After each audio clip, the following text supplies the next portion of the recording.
I mean, what's the first thing most people do? Check their phone. I'll tell you the first thing I do is look for my vape. All right, take a big fat Nick Salt rip.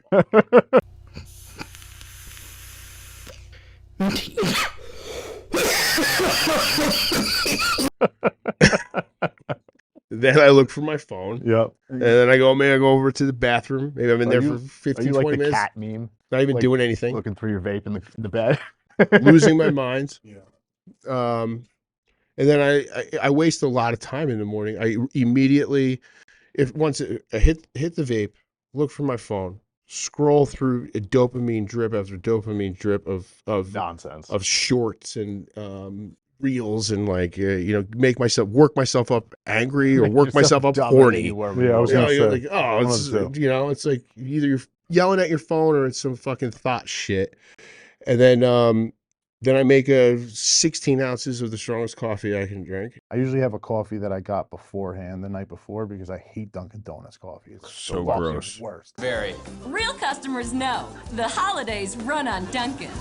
But I try not to sip that coffee for the first 90 minutes I'm awake. Wait, you're supposed to put that off for at least an hour. Yeah. And I play chess. I play speed chess for fucking 30 minutes. It is bad. But you're working your brain a little bit. But you're better than me. Let's. Yeah, but I'm pathological. Or I'm obsessive. On the app on my phone, I play competitive chess on chess.com. Last year, I played 5,000 games of chess. Do you know what that works out to be a day? It's over 9,000! Right. So any given day, like today, I probably play 2 or 3 10-minute games, and maybe 10. 3.5 games a day. At least, yeah. I mean, no, more than that. More than that. Yeah, 5,000. Yeah. 3 times 5. Yeah, sorry, that's only 15. If I play 10 games is 3,000. Holy shit, dude. So I play. So anyway, and then I decide I'll like do my healthy thing, which is I like to do like a morning cardio, which for me is just like I usually walk for 30 minutes, but I miss that sometimes. I don't even do that sometimes, and then I drag my ass to the gym if it's a training day. And I'll go through a chest workout or a back workout. You know what I mean? I'm just like checking boxes. It's not even like, I'm not focusing on intensity. I'm not no intensity, probably minimal. Going through the motions. Yeah. And, I get pretty good workouts, but I'd say out of 5 workouts in a week, I'd say 2 are good and 3 are shit. Sometimes maybe good, sometimes maybe shit. So anyway, getting back to Huberman talks about, first of all, when you first wake up in the morning, don't touch your fucking phone. Don't hit your vape and don't drink coffee. Get natural sunlight in the eyeballs, right? And I always would go out to my car or outside and put sunglasses on. He talks about peptides and hormone cascading and everything that the photons do when it hits your eyes. I'm not going to get into all the details of it. And then he talks about setting the day 2 big goals before noon. A challenging, mentally challenging task and a physically challenging task. And those should be done before noon because that's when you were most... Set them before noon or accomplish them before noon. So it's good to have it going into the day, not to wake up and try to figure those things out. I'd say have a plan.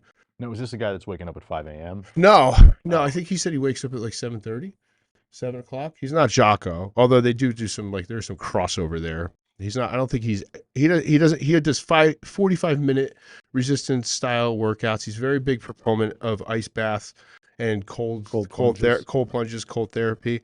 And if you look at the literature on that and what it does to dopamine and epinephrine and norepinephrine, what was really interesting about it is when he compared it to like nicotine and cocaine use, is that the reason why people get addicted to cocaine, it's not physically addictive, but you get the norepinephrine, dopamine, well, all those hormones, those feel-good hormones, and then it dips off. So you do the drug, it spikes up to the top of the chart, and then it drops right down. Lower than it was. And then you're in a state of depression. When you do something like cold therapy, like an ice plunge or sit in ice bath or cold shower or strength training, resistance training, is that you're creating that negative stress response before, and then your body adjusts by releasing norepinephrine and dopamine after, and that sustains, as they said, up to 500 times the amount. So when after 3 minutes in the ice bath, you come out, That's why you ever go to Bear and Birch and you feel like you smoked a fucking crack when you get Yeah. out of the ice bath. Like Yeah. literally, like that's the comparison. Yeah.